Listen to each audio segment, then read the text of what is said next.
Flight 4782 was preparing to depart Sao Paulo for Rio de Janeiro on a Tuesday morning. Among the passengers, an elderly woman of about 80 walked slowly down the aisle, carrying only a small worn handbag and a carved wooden walking stick. Dona Helena, as she introduced herself to the flight attendant, had gray hair tied in a simple bun, wore a faded brown coat and well-worn comfortable shoes. Her blue eyes, though marked by the lines of time, still shone with a special light earned through a life lived fully.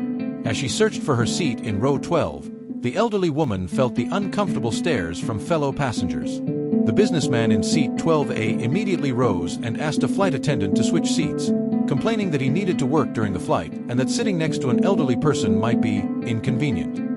A young woman in 12C whispered on her phone that she didn't want to travel beside an old lady who would probably be annoying the whole way. The attendant, visibly embarrassed, tried to offer alternative seats, but met resistance. Other passengers invented excuses, claustrophobia, or health conditions requiring absolute calm. The elderly woman remained standing quietly in the aisle, observing with a serene, almost amused, expression. That's when a university student named Raphael, seated toward the back, stood up and offered her his seat. "Please take my seat, it's more comfortable," he said with a genuine smile. Dona Helena thanked him elegantly, and before sitting, gently held his hand. "You have a kind heart, my son. That is rarer than you think these days."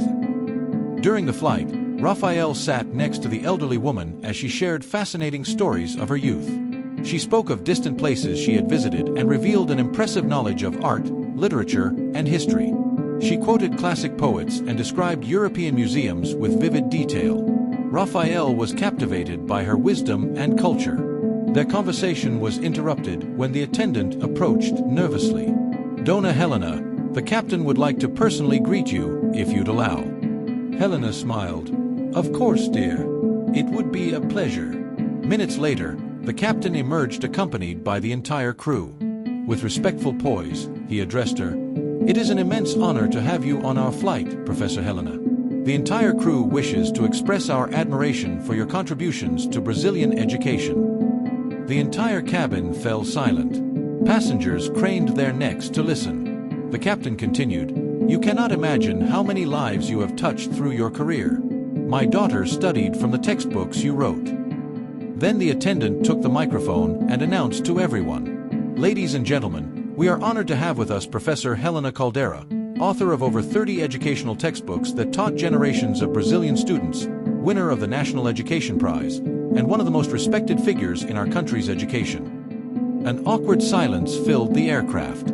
The same people who had refused to sit by a simple elderly woman now watched her with reverence and shame.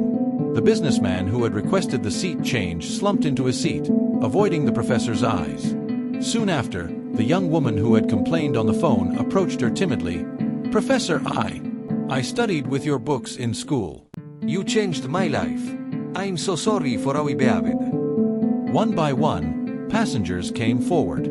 They learned that the supposedly inconvenient woman had taught for 45 years, founded 3 schools in underserved communities, authored textbooks in the hands of millions of Brazilian students, and had devoted her entire life to education.